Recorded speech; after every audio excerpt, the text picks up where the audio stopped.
शुरुआत करते हैं उत्तराखंड से जुड़ी खबरों की। विधानसभा चुनाव 2022 को देखते हुए भारतीय जनता पार्टी तैयारियों में जुटी हुई है। भारतीय जनता पार्टी सभी मंडलों में प्रशिक्षण शिविर के माध्यम से अपने कार्यकर्ताओं को अनुशासन का पाठ पढ़ाने के साथ ही पार्टी की रीति और नीति से भी अवगत करा रही है, ताकि आने वाले चुनाव में भारतीय जनता पार्टी के कार्यकर्ता मजबूती के साथ आम जनता के बीच जाकर पार्टी के लिए प्रचार प्रसार कर सके। इसी कड़ी में बुलावाला रानी पोखरी में चल रहे भाजपा के मंडल प्रशिक्षण कार्यक्रम में सूबे के मुख्यमंत्री त्रिवेंद्र सिंह रावत ने शिरकत की और कार्यकर्ताओं को संबोधित करते हुए कहा कि भारतीय जनता पार्टी विश्व की सबसे बड़ी पार्टी है और अनुशासन करने वाली पार्टी का मूल मंत्र यहां पर है। वहीं राज्य सरकार द्वारा चलाई जा रही योजनाओं से भी पार्टी कार्यकर्ताओं को अवगत कराया गया और योजनाओं का लाभ जन जन तक पहुंचाने का संकल्प दिलाया गया। 2 दिवसीय प्रशिक्षण शिविर हैं जिसमें हमारे मंडल के जो कार्यकारिणी के लोग हैं और जो पदाधिकारी हैं उनको प्रशिक्षित किया जाएगा। इसके बाद जिला स्तर के हमारे प्रशिक्षण शिविर होंगे और फिर हमारे जो जनप्रतिनिधि हैं उनके प्रशिक्षण शिविर होंगे। तो ये प्रशिक्षण शिविर पार्टी के जो काम का तरीका है, काम की पद्धति है, उसके अंतर्गत ये कार्यक्रम हो रहे हैं। तो मैं क्योंकि डोईवाला विधानसभा मैं यहाँ से विधायक भी हूँ, तो मुझे अपने कार्यकर्ताओं के बीच में आने का मौका मिला है हमारे मंडल के अध्यक्ष जी के द्वारा, राज्य प्रधान जी के द्वारा। तो मैं कार्यकर्ताओं से मेरा मिलना भी हो गया और जो सरकार की उपलब्धियाँ हैं उनको बताने का भी एक मौका मुझे आज अपने कार्यकर्ताओं को मिला है। मुख्यमंत्री त्रिवेंद्र सिंह रावत ने राज्य के युवाओं के साथ ही कोविड-19 महामारी के कारण राज्य में लौटे प्रवासियों को स्वरोजगार एवं रोजगार के बेहतर अवसर उपलब्ध कराने के लिए विभागीय सचिवों को जिम्मेदारी सौंपी है। उन्होंने इस कार्यक्रम को मिशन मोड में संचालित किए जाने के भी दिशा निर्देश दिए। मुख्यमंत्री त्रिवेंद्र सिंह रावत ने सचिवालय में कोविड-19 के दृष्टिगत पलायन और आयोग द्वारा राज्य में लौटे प्रवासियों को आजीविका के मुख्य स्रोत के विश्लेषण एवं इस संबंध में की गई सिफारिश से संबंधित पुस्तिका का विमोचन किया। मुख्यमंत्री ने इस अवसर पर कौशल विकास एवं सेवा योजना विभाग द्वारा राज्य की भावी कौशल विकास कार्यक्रमों की रणनीति रोजगार हेतु उच्च और मध्य क्षेत्र हैं, उनको चिन्हित कर युवाओं को रोजगार देने के लिए जोड़ने के हेतु प्रशिक्षित किए जाने से संबंधित प्रस्तुतिकरण पर भी चर्चा की।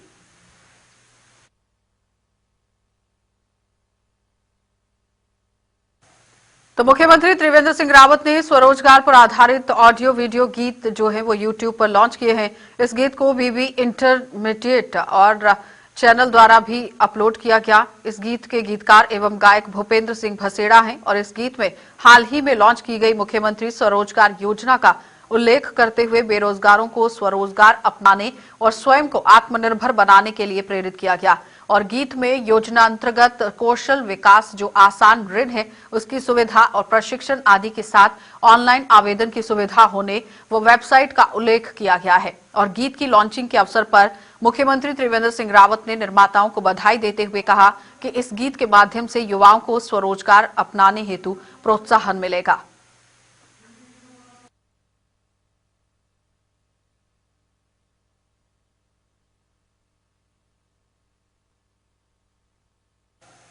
उत्तराखंड में कांग्रेस सरकार में पूर्व राज्य मंत्री राजकुमार ने मौजूदा सरकार पर अनुसूचित जाति की उपेक्षा और उत्पीड़न के आरोप लगाए हैं। पूर्व राज्य मंत्री का आरोप है कि मौजूदा राज्य सरकार अनुसूचित जाति के लोगों को अनदेखा कर रही है, जिसका खामियाजा अनुसूचित जाति के समुदाय को भुगतना पड़ रहा है। अनुसूचित जाति के लिए चलाई जा रही किसी भी योजना का लाभ उन्हें नहीं मिल रहा है और लंबे समय से बच्चों को छात्रवृत्ति भी नहीं दी गई है। इसके साथ ही समाज कल्याण से दी जाने वाली वृद्धावस्था पेंशन जो है वो विधवा पेंशन, विकलांग पेंशन भी लोगों को समय पर नहीं मिल रही है, जिसकी वजह से लोग परेशान हैं और सरकार के इसी रवैये के खिलाफ कांग्रेस की ओर 5 नवंबर को गांधी पार्क के बाहर धरना प्रदर्शन किया जाएगा।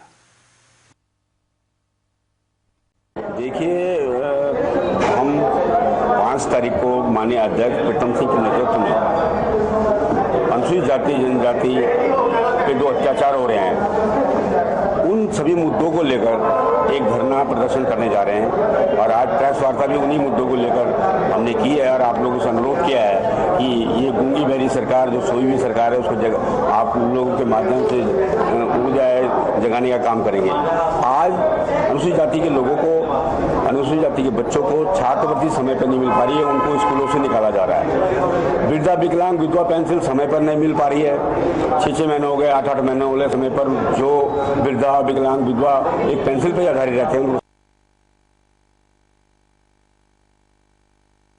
समय पर ना मिलना, उनको रोजी से भुगतना पड़ रहा है, इधर धक्के खाने पड़ते हैं। उन लोग दूर दूर से आकर समाज कल्याण विभाग में चक्कर काट रहे हैं और तहसील के चक्कर काट रहे हैं, लेकिन उनको उधर किनारे करके रखा हुआ है। इसके अलावा जो विधवा और हमारी बहनें हो जाया करती थी, उनको हम तत्काल 20,000 से 50,000 रुपये का सहयोग किया करते थे, लेकिन वो उन्होंने उसको बंद कर दिया गया, सिर्फ BPL धारक के लिए कर दिया गया।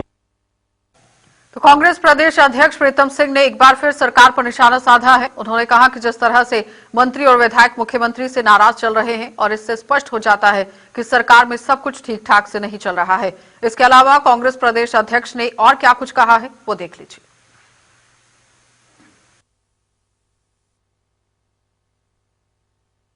देखिए, मैं बड़ा स्पष्ट करना चाहता हूँ, राजनीति में कभी दरवाजे बंद नहीं होते हैं, दरवाजे सदैव खुले रहते हैं। उस खुले दरवाजे से बहुत सारे लोग चले जाते हैं और बहुत सारे लोग आते हैं।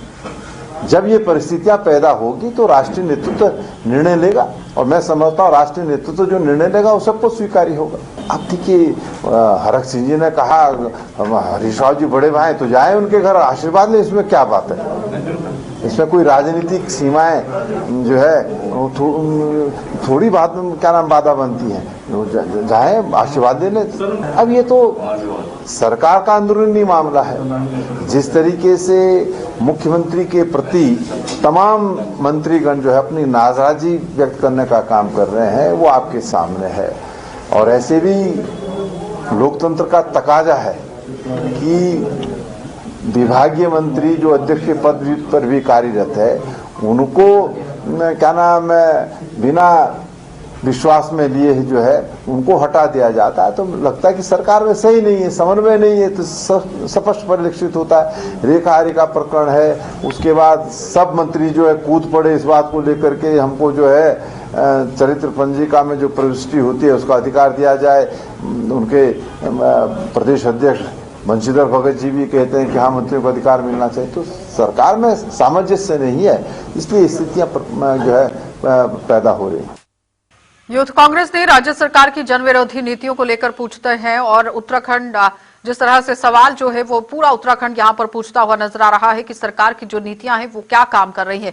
और इस अभियान को लेकर देहरादून में यूथ कांग्रेस की ओर से एक प्रेस कॉन्फ्रेंस का आयोजन किया गया, जिसमें यूथ कांग्रेस जिला अध्यक्ष भूपेंद्र सिंह नेगी ने सरकार की नीतियों पर प्रहार करते हुए कहा कि राज्य की त्रिवेंद्र सरकार ने उत्तराखंड की जनता को मात्र आज तक छलने का काम किया है और सरकार ने जनता से जो भी वादे और दावे किए थे उन्हें भी अभी तक पूरा नहीं किया गया, जिसको लेकर यूथ कांग्रेस हर जिला में ये पूछ रहा है कि उत्तराखंड कार्यक्रम का आयोजन कर सरकार से ये लगातार सवाल जो है वो पूछे जा रहे हैं कि आम जनता को जवाब कब तक दिया जाएगा।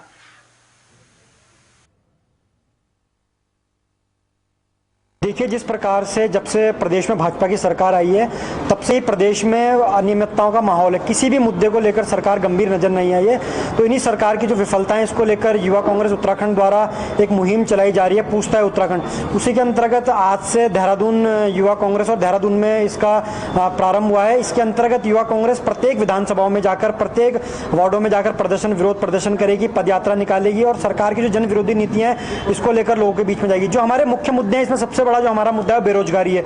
आज हमें पता है प्रदेश में इतनी बड़े प्रचंड उससे बेरोजगारी व्याप्त है, हर आदमी बेरोजगार है, लेकिन सरकार इसको मानने को तैयार नहीं है। और प्रदेश के जो मुख्यमंत्री है वो कहते हैं हमारे प्रदेश में तो माइनस में बेरोजगारी है, ये उनका कहना है। और उनके मुताबिक प्रदेश में इतनी बेरोजगारी है, इतनी नौकरियों की बहार है कि अब वो जो नौकरियां हैं, वो जो प्रदेश के जो बची हुई नौकरियां हैं, वो जो प्रदेश के जो विधायक हैं, चाहे प्रेमचंद अग्रवाल जो विधानसभा अध्यक्ष है, उन्होंने बीच में अपने लड़के को नौकरी में लगाया था। जब उनसे पूछा गया कि क्यों लगाया लगाया तो उनका कहना है कि जी वहाँ भर्ती थी तो मैंने लगा दिया है। तो इससे ये मतलब होता है कि भर्ती खाली पड़ी थी, कोई योग्य उसमें नहीं था तो उन्होंने अपना पुत्र लगा दिया। इसी प्रकार से हमारे देहरादून जिले के जो मेयर है PWD में, उन्होंने अपने लड़की को उन्होंने लगा दिया। तो इससे प्रतीत होता है कि भाजपा की नज़र में, प्रदेश की सरकार की नज़र में जो नौकरियां हैं वो बहुत सारी हैं, वो ओवरफ्लो नौकरियां हो रही हैं। तो इसलिए वो अपने मंत्री विधायकों के बेटों और बच्चों को नौकरी दे रहे हैं। एक तो हमारा बेरोजगारी इसमें मुद्दा है, दूसरा मुद्दा हमारा जो कोरोना काल में जो अव्यवस्थित स्वास्थ्य सुविधाएं हैं उसको लेकर हम लोग उसको भी हम उजागर करेंगे। जिस प्रकार से लगातार विपक्ष द्वारा कहा गया कि जब प्रवासी जो बेरोजगार युवक हैं वो जब उत्तराखंड आ रहे हैं तो सीमाओं पर उनके लिए क्वारंटाइन की व्यवस्था की जाए, पर सरकार द्वारा कोई ध्यान नहीं देगा। और आज आप लोग जानते हैं 70 के पार जो हमारी जो कोरोना के जो पेशेंट्स पहुंच चुके हैं, ये सरकार की बदहाल स्वास्थ्य व्यवस्था दिखाते हैं। तो जमीनों के मालिकाना हक को लेकर कांग्रेस द्वारा लालकुआं स्थित स्टेशन चौक पर प्रदर्शन किया गया और सरकार का पुतला दहन किया गया। इस दौरान कांग्रेस के प्रदेश सचिव रामबाबू मिश्रा ने कहा कि प्रदेश सरकार ने मालिकाना हक को लेकर जो शासनादेश में जारी किया है, कांग्रेस इसका विरोध करती है। उन्होंने कहा कि पूर्व की सरकार उनके द्वारा स्थानीय लोगों की समस्याओं को देखते हुए शासनादेश जारी कर दिया गया था, जिसमें वर्तमान में प्रदेश सरकार ने संशोधन करते हुए स्थानीय लोगों को लूटने का प्रयास किया। वहीं किसान कांग्रेस के प्रदेश महासचिव हेमवती नंदन दुर्गापाल ने कहा कि मालिकाना हक की कार्यवाही में पूर्व सरकार में शासनादेश में 100 वर्ग मीटर के लोगों को फ्री मालिकाना हक दिया जाना था, लेकिन वर्तमान में सरकार ने उस कॉलम को हटा दिया और साथ ही शासनादेश को संशोधित करते हुए 2004 का शासनादेश जारी कर दिया।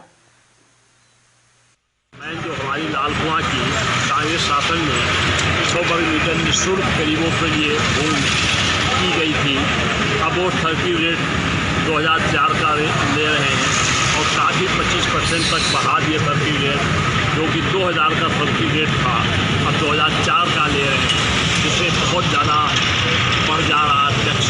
इसलिए गरीब आदमी की बस की बात नहीं रह गई कि लालकुआं का भूमिधारी मलकाना उसको मिल सके।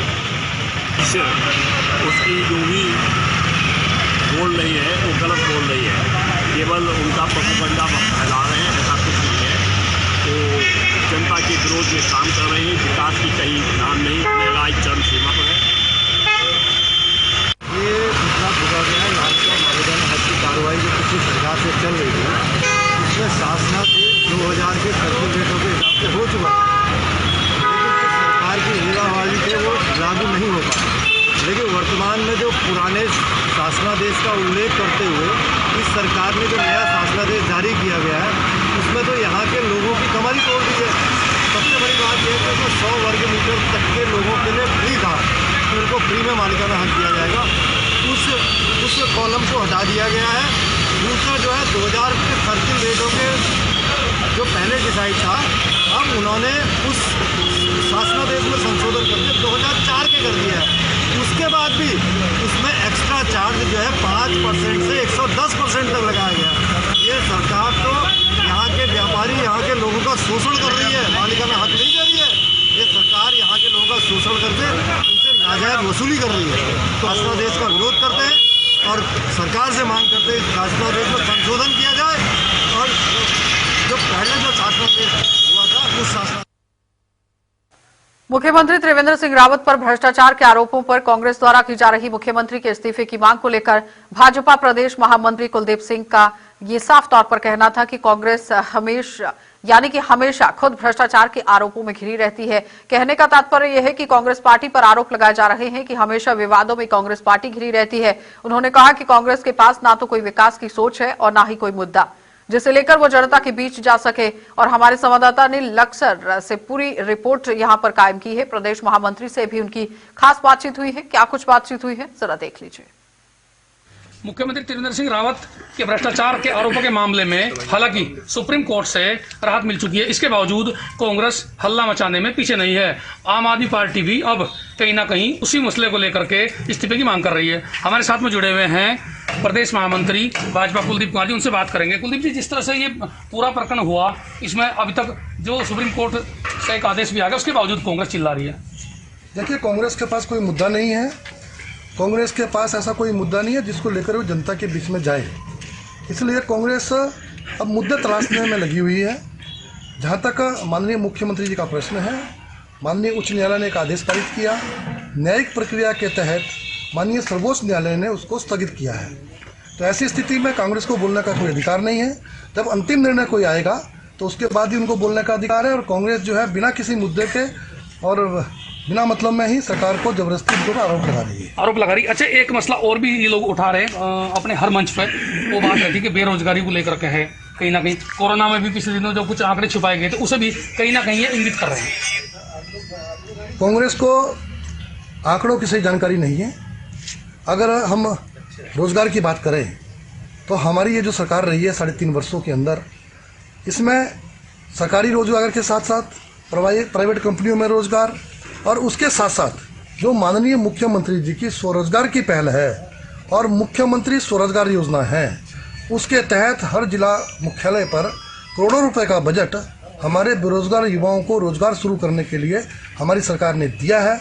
और प्राइवेट सेक्टर, गवर्नमेंट सेक्टर और स्वरोजगार, इन तीनों को मिलाकर के एक ऐतिहासिक पहल हमारी सरकार ने की है, जिसको कांग्रेस को जिसका आंकड़े करेक्ट करके जनता के बीच में सही बात रखनी चाहिए। सही बात रखनी चाहिए। तो कुलदीप जी कह रहे हैं कि जिस तरह से कांग्रेस हल्ला मचा रही है उसके पास कोई मुद्दा नहीं है। और साथ में रही बात विकास कार्यों की या फिर बेरोजगारी को, जिस तरह मुख्यमंत्री द्वारा स्वरोजगार पहल की गई थी उसे लेकर के भी कांग्रेस के पास कोई आंकड़ा नहीं है। लिहाजा बिना मुद्दे को लेकर के जिस तरह हल्ला मचा जा रहा है वो निराधार है और उस पर कोई जनता ध्यान देने वाली नहीं है।